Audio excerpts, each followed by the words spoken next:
Hello everyone, am I audible? Let me know in the comment section.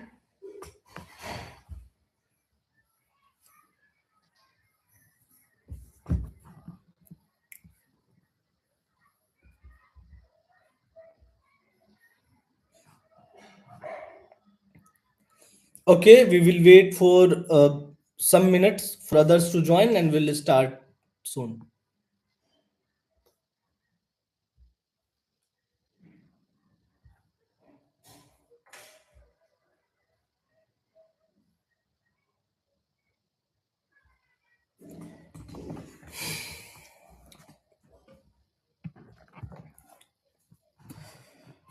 So let's get started.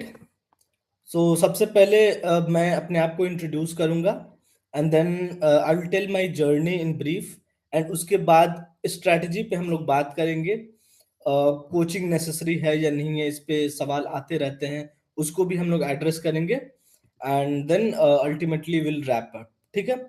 So I am Aman Kumar and I come from Bhojpur district of Bihar, and what a journey it has been to be here from just a Aman Kumar to a AIR 603 Aman Kumar.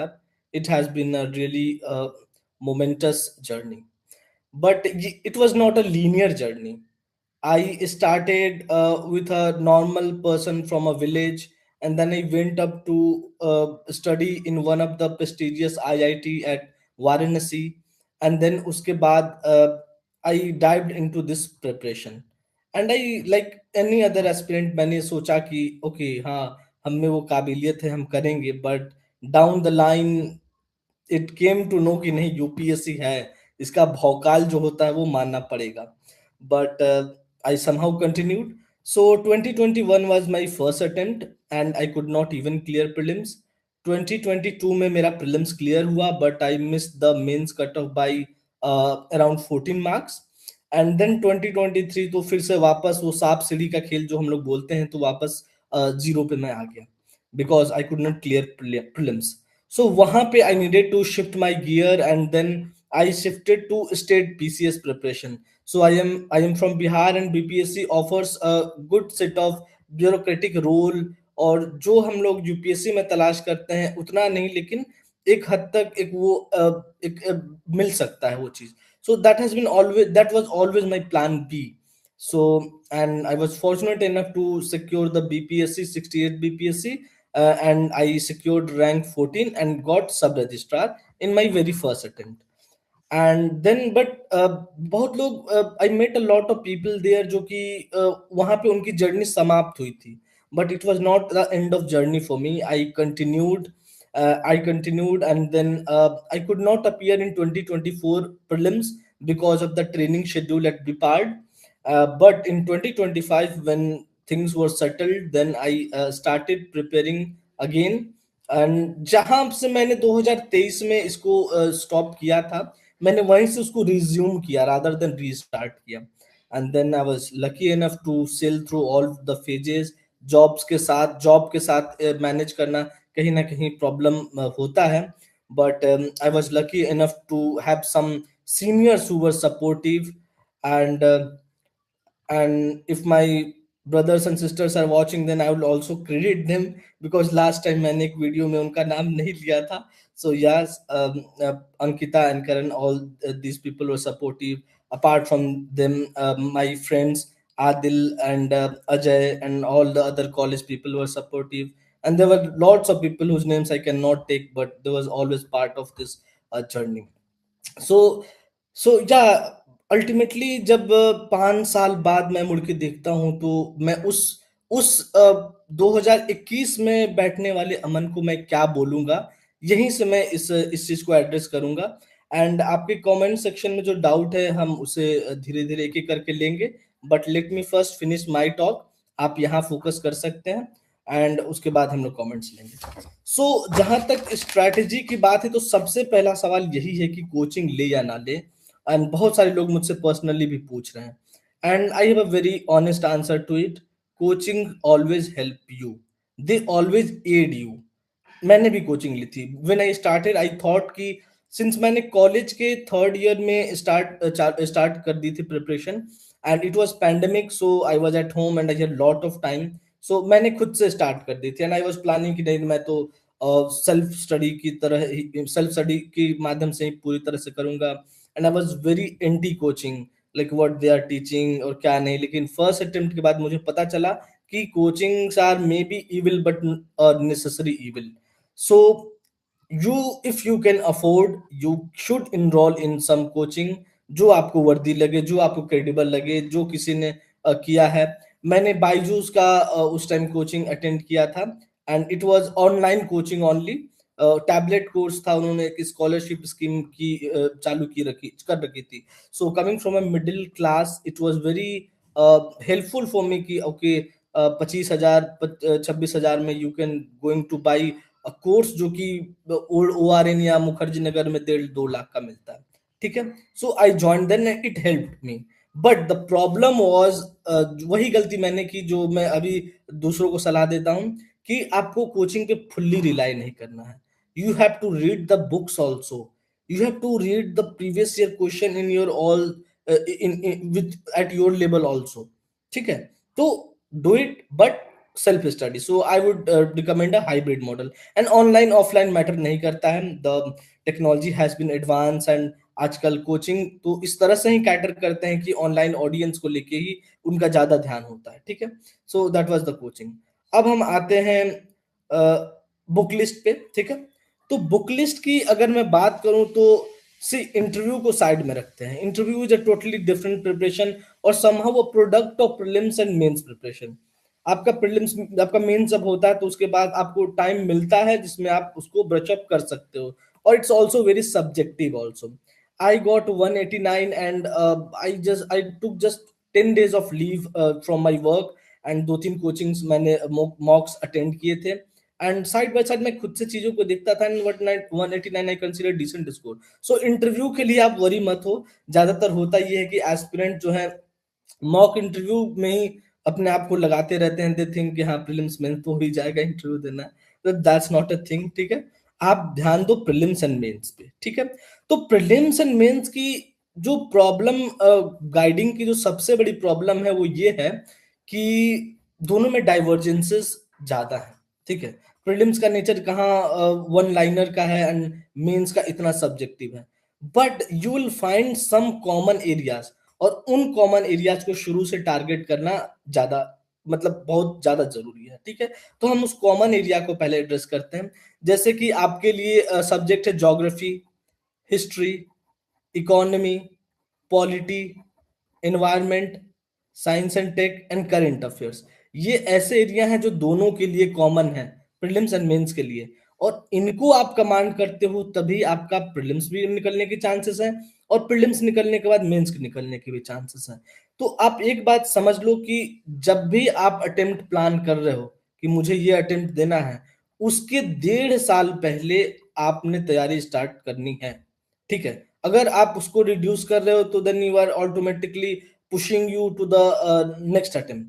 ठीक है, तो suppose कि अभी हम मार्च में हैं। ठीक है, अगर कोई ये बोले कि 2027 वाला अटेम्प्ट वो देना चाहता है, ठीक है, तो इट विल बी डिफिकल्ट, वो कहीं ना कुछ प्रॉब्लम हो ही जाएगा। 28 का अगर आप बोलो तो हाँ ठीक है, दैट इज थोड़ा सा इजी। अगर 27 वाले लोग अगर दिसंबर से स्टार्ट किए हैं तब देन इट्स ओके। तो आप मान के चलो कि 1.5 साल आपको कम से कम लगाना पड़ेगा, तब भी श्योरिटी नहीं है।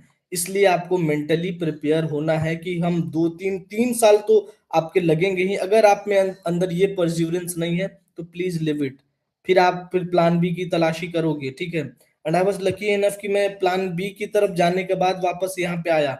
Everyone is not that lucky. The such बताऊं सिलेक्शन हो गया है, but still I can not vouch for कि सिलेक्शन हो ही जाएगा या अगली बार मेरे को एग्जाम बैठा तो हो ही जाएगा। ठीक है, so it's a very subjective game. ठीक है, तो आपको वहां पे वो करना है। और जो सब्जेक्ट्स मैंने बताए हैं, सब्जेक्ट्स बुक लिस्ट की बहुत ज्यादा भरमार है। आई गॉट 603 रैंक, आपको रैंक 1 वाला, रैंक 10 वाला वो ज्यादा बेटर बताएगा एंड आप उस पर ज्यादा कन्विक्शन करोगे।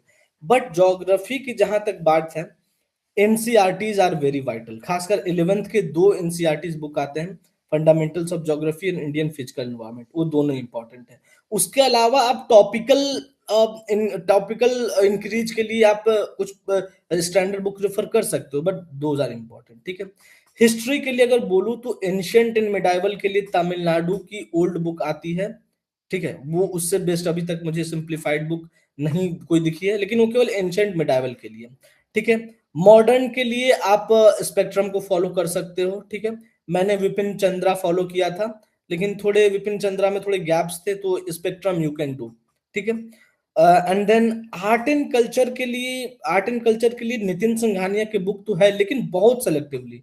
मतलब ऐसा है कि उसको 2-4 दिन में ही समाप्त कर देना है, निकाल के जो भी उसमें इंपॉर्टेंट है।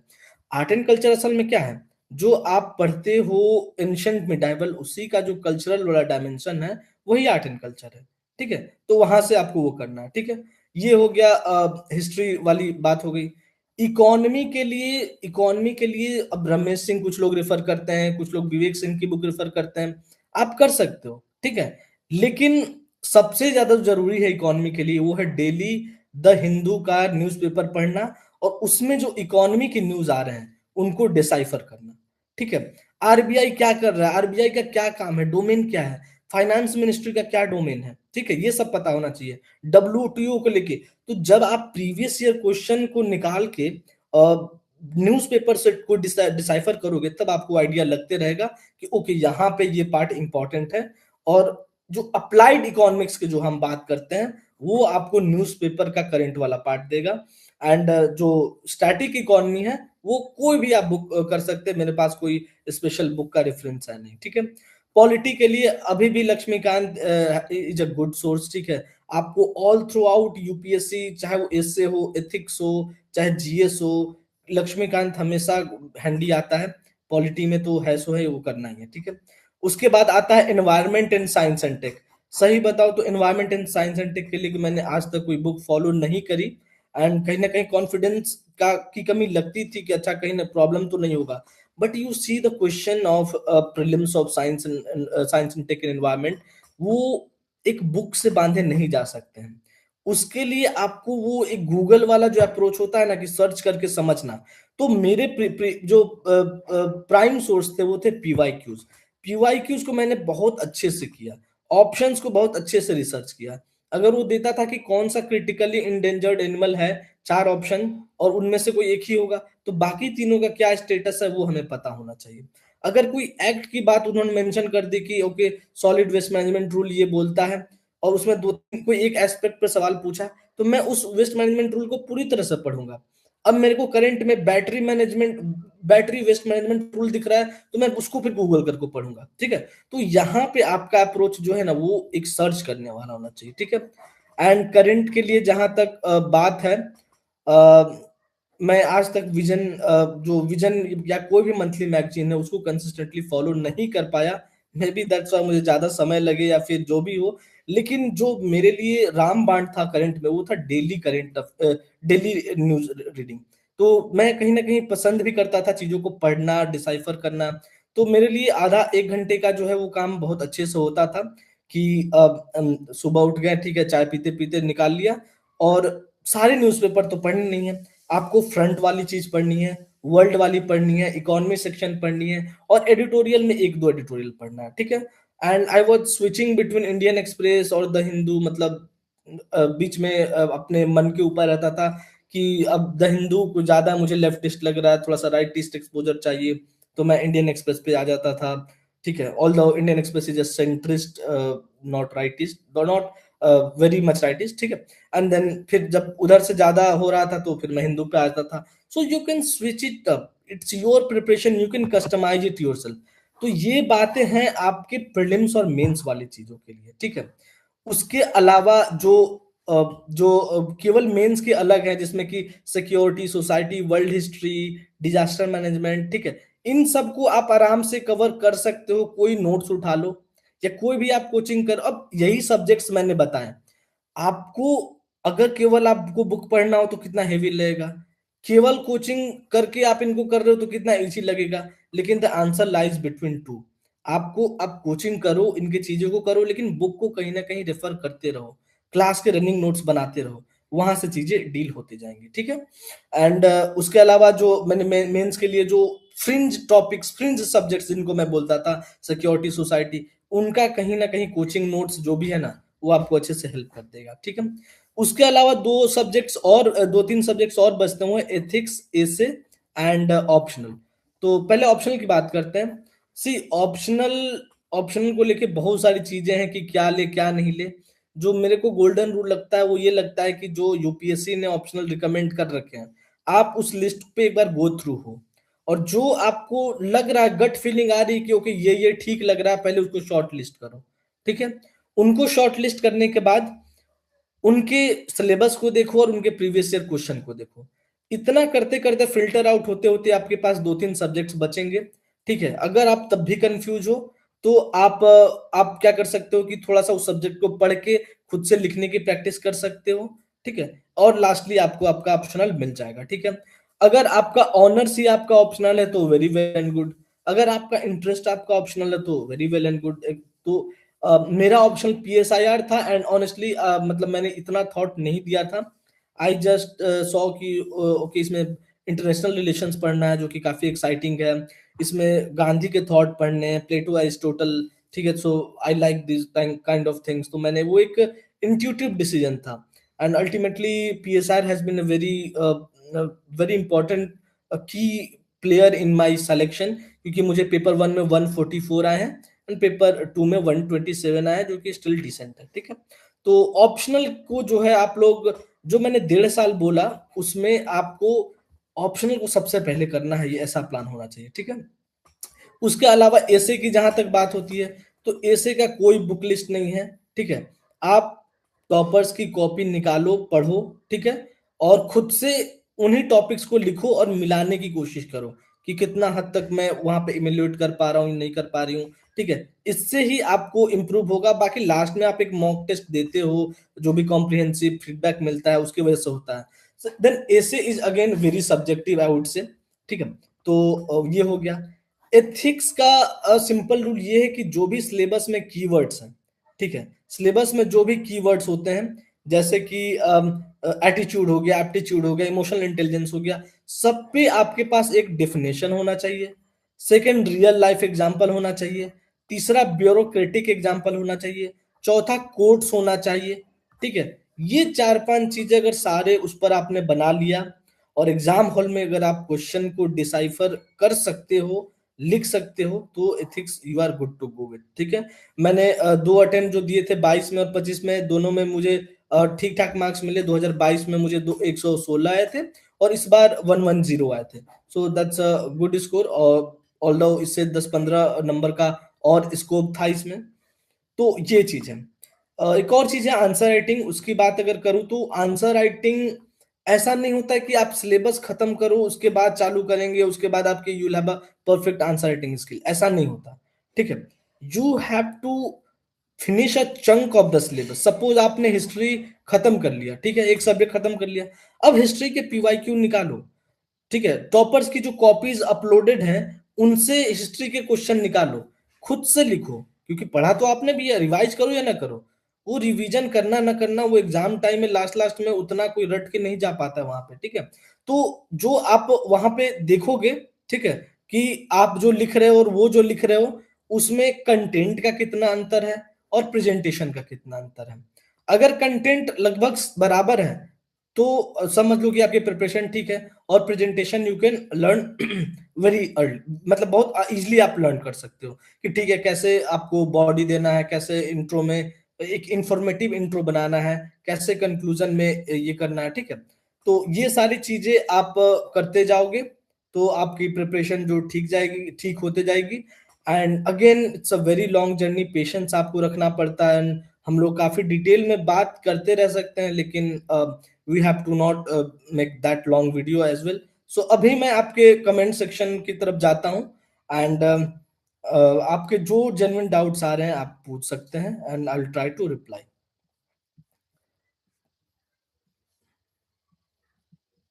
आपकी प्रीलिम्स की स्ट्रेटजी कैसी रहती थी?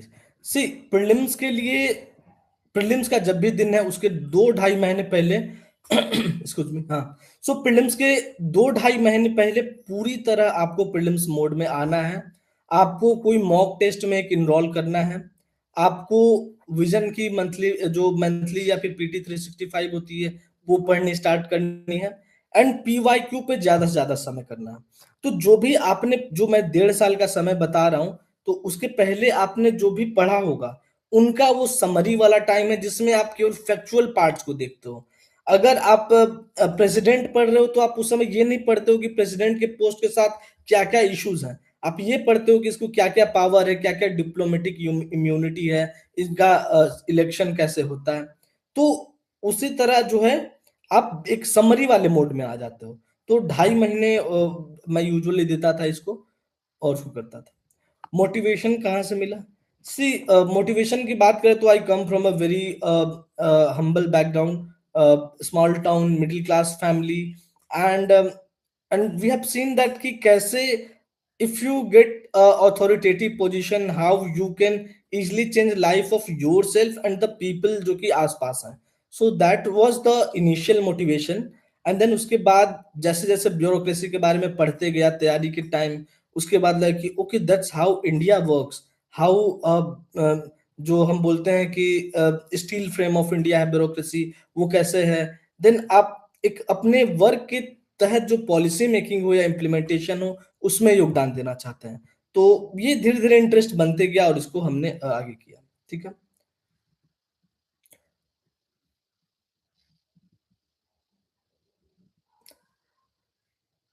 ठीक है, आगे कॉलेज का यूपीएससी वर्थ इतने मेहनत के हिसाब से।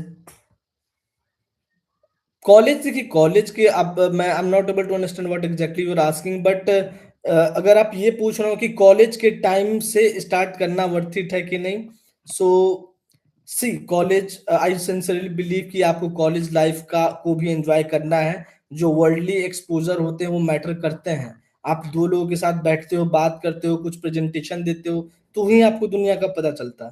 तो जो, मान लीजिए कि आपका 3 या 4 साल का कॉलेज है, तो जो फर्स्ट हाफ है वहां तक तो आप एटलीस्ट कॉलेज में अच्छे से रहो, उसके अफेयर्स में रहो, जो भी उसके क्लब्स या इस टाइप से कम्युनिटीज होती हैं उनके पार्ट बनो।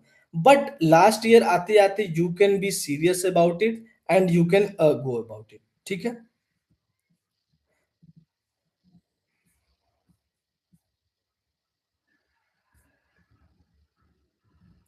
ऑप्शनल के साथ GS and newspaper study everyday, हाँ ठीक है, ये भी ठीक है। सी, आप डे को कैसे प्लान करते हैं? कुछ लोग ऐसा होते हैं कि वो एक दिन में ही 2-3 सब्जेक्ट को पढ़ना प्रेफर करते हैं। कुछ लोग होते हैं कि नहीं नहीं, एक दिन मतलब एक ही सब्जेक्ट में वो करना है। तो यू, आपको अपना, देखिए आपको कस्टमाइज करना पड़ेगा अपनी इस प्रिपरेशन को। और आप कैसे, कोई फिक्स रूल नहीं है, ये बस जान लीजिए। आपको हर तरह के टॉपर मिल जाएंगे जो हर तरह की बातें करेंगे। सो गो अबाउट इट, जिसमें आपकी इफिशिएंसी सबसे मैक्सिमम हो रही है उस चीज पे ध्यान दो आप। ठीक है। इकोनॉमिक्स का तो मैं बता चुका हूँ। फर्स्ट रीडिंग और सेकंड रीडिंग में कितना गैप होना चाहिए? पूरा बुक रीडिंग करते करते करके सेकंड रीडिंग करना चाहिए या chapter wise? See, I believe कि एक बार आप फर्स्ट रीडिंग पूरी करो। जैसे नोवेल को हम लोग पढ़ते हैं ना, कि इतना पूरा डीप नहीं जाते हैं, उसी तरह एक बार आप पूरा एक बार पढ़ लो, इंटरेस्ट लो। If it's a book of any book, then अच्छा क्या है, किस बारे में है, हिस्ट्री है तो कैसे क्या बोल रहा है, पहले रीडिंग तो वैसे करो। सेकेंड रीडिंग से आप अंडरलाइन करना चालू कर दो उसको। ठीक है, अंडरलाइन करो, माइंड मैप्स बनाना चालू करो। और सेकेंड या थर्ड, डिपेंडिंग ऑन योर, कि अगर आप कंफर्टेबल हो गए हो तो आप नोट्स बनाना चालू करो। नोट्स नोट्स बहुत कंसाइज बनाओ। ठीक है। डायग्राम्स का यूज करो। जैसे आप जैसे आंसर लिखते हो और जैसे नोट्स बनाते हो, उनमें एक सिनोनिमिटी होनी चाहिए, ताकि आपको एग्जाम में प्रोड्यूस करने में भी ज्यादा प्रॉब्लम नहीं हो। ठीक है। इंडियन इकोनॉमिक्स के लिए बेसिक सोर्सेज क्या, कौन सा पढ़े? विवेक सिंह की बुक आप फॉलो कर सकते हैं, या फिर टीचर, आप जो भी कोई भी कोर्स ले रहे हैं उनको आप कर सकते हैं। 6 रिवीजन काफी है क्या? मेरे अनुभव से 78 आ रहे हैं, हो जाएगा क्या प्रीलिम्स? सी, 6 रिवीजन तो मैंने भी किसी सब्जेक्ट के नहीं किए, टू बी ऑनेस्ट। ठीक है। बात है कि आप माइंड में कितना रिटेन करते हो, आपकी कैपेसिटी कितनी है। किसी किसी के लिए 2 से 3 बार में ही वो रिटेन हो जा रहा है, किसी किसी को 10 बार भी लग रहा है। तो it all depends on your mental calibre. ठीक है। और सी, मॉक टेस्ट में आपके क्या नंबर आ रहे हैं उससे रियल का कोई कनेक्शन नहीं है। आई नो जिनके मॉक में 50 तक भी आ रहे हैं लेकिन उन्होंने रियल क्लियर कर दिया। और इस बार के अटेम्प्ट की बात कर रहा हूँ 2025 की, मैंने एक भी प्रीलिम्स के मॉक नहीं दिए थे, ठीक है। और 2023 की बात करूं जहां पे मैं नहीं हुआ था, उसमें मैंने 10-15 दिए थे, तो वहां पे नहीं हुआ, यहाँ हो गया। सो ये उससे कोई वो नहीं है, mock is a important thing. आप कैसे एग्जाम में प्लान करोगे ये आपको सिखाता है, ठीक है। कुछ इंपॉर्टेंट फैक्ट्स का रिवीजन करा देता है, बट इस this these are just means not an end, ठीक है।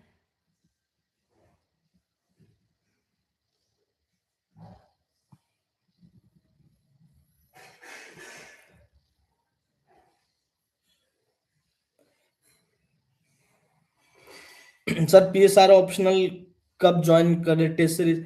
सी मैंने तो पीएसआर के लिए शुभ्रा मैम का टेस्ट सीरीज ज्वाइन किया था। मैंने कोई क्लासेस नहीं लिए पीएसआर के लिए। पीएसआर के लिए मैंने जो मैम के नोट्स जो मिलते हैं, कॉरेस्पॉन्डेंस नोट्स, उनको बाय किया था और उनको बहुत अच्छे से उनको पढ़ पढ़ के शॉर्ट नोट्स बना लिया था। जब मेरा मेंस का टाइम आता था, चाहे 22 वाला हो चाहे 25 वाला हो, तब मैं जो उनका मैम का आता है कि प्रीलिम टेस्ट सीरीज कम क्रैश कोर्स, उसको ज्वाइन करता था। टेस्ट को फुल्ली यूटिलाइज करता था, क्रैश कोर्स थोड़ा सा ओवर द टॉप हो जाता था उस टाइम से, पूरा नहीं कर पाता। So you can use the notes of that only. IAS के भी नोट्स अच्छे हैं, उनके टेस्ट भी अच्छे हैं, आप वो भी कर सकते हैं। How many months do you take to complete GS subject syllabus? GS को कहीं ना कहीं आपको 5 से 6 महीने के अंदर ही करना है, ठीक है। आप इसको बढ़ा भी सकते हो, मतलब पढ़ने लगो तो 1 साल में भी खत्म ना हो, लेकिन कम से कम 5-6 महीने का आप गोल रखो। जो 5 मेजर सब्जेक्ट्स हैं, ठीक है, तो 20-20 दिन या 25-25 दिन ऐसे करके करो, फिर जो छोटे छोटे सब्जेक्ट्स हैं उनको करो। तो आपको ये करना पड़ेगा, ठीक है, आपको टाइम के अनुसार उसको वो करना पड़ेगा। सर ऑप्शन में 2 एलिमिनेशन करने के बाद 2 में कंफ्यूजन होता है। सर ये होता है, कंफ्यूजन होता है, और हमें कैलकुलेटेड रिस्क लेना पड़ेगा, क्योंकि प्रीलिम्स ऐसा एग्जाम हो गया, अगर आप रिस्क ना लो, अगर ऐसा हो नहीं सकता कि आप 80 सवाल अटेम्प्ट करो और उसमें आपके 55-60 सही हो जाए और आपका सिलेक्शन हो जाए, ऐसा नहीं होगा। आपको 10 से 12 क्वेश्चन ऐसे होंगे जो रिस्क लेना पड़ेगा, ठीक है। अब वो कंफ्यूजन को ठीक करने के लिए कई बार होता है कि फर्स्ट राउंड में जो है ना, माइंड हमारा एक्टिवेट नहीं हो पाता है, तो आप उसको सेकेंड आइट्रेशन के लिए छोड़ो, ठीक है। थोड़ा गट फीलिंग का यूज करो, बाकी थोड़ा तो रिस्की है।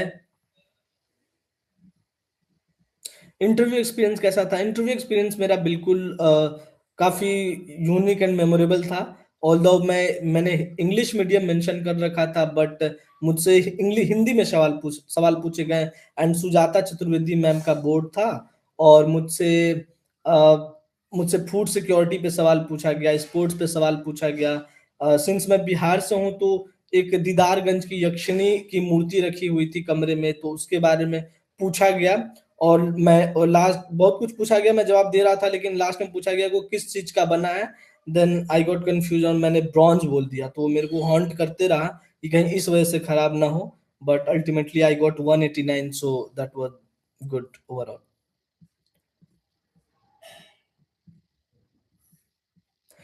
ठीक है, अब we are going to wrap this session, and मैं यही कहना चाहता हूँ जितने भी बिगनर्स हैं, जितने भी रिपीटर्स हैं, कि if you are doing it, do it fully. अगर आप बार बार अटेम्प्ट के चक्कर में फंसे हो, तो एक बार आप इस चीज को एनालाइज कर लो कि आप सही डायरेक्शन में जा रहे हो कि नहीं, क्योंकि इस प्रिपरेशन में लगे रहने का भी कोई सेंस नहीं है जब आउटकम आपको ना मिल रहा हो, ठीक है। मेरी जर्नी ने एक टेम्पलेट जरूर एक सिखाया है मुझ जैसे मिडिल क्लास वाले के लिए, कि आप शुरू के 2-3 अटेम्प्ट जी जान से दे सकते हो, ठीक है। 2 अटेम्प्ट तक आप फुल्ली जी जान से दो। अगर उसके बाद दिक्कत हो रही है तो आप एक प्लान बी तलाश करो, उसके साथ दो, ठीक है, स्विच करो। और अगर तब भी अगर आपके अंदर है कि यूपीएससी का कीड़ा है कि करना ही है, तो आप जो है वापस तैयारी कर सकते हो और इसको निकाल सकते हो, ठीक है। जो आप जब जब 3-4 अटेम्प्ट हो जाते हैं, तो आपके लिए सबसे ज्यादा इंपॉर्टेंट समय होता है प्रीलिम्स के जस्ट पहले का 1.5-2 महीना, मेंस के जस्ट पहले का 2 महीना, ठीक है। फिर वो आप साल भर नहीं देखते हैं। And that's how I have done it. And I am thankful to everyone who have supported me in this journey. And मैं आपसे मिलता रहूंगा। मेरा अपना टेलीग्राम एंड यूट्यूब चैनल भी है, उसके उसके थ्रू माइन्यूट एस्पेक्ट्स पे हम लोग बात करते रहेंगे। अभी के लिए let's wrap up. Thank you everyone.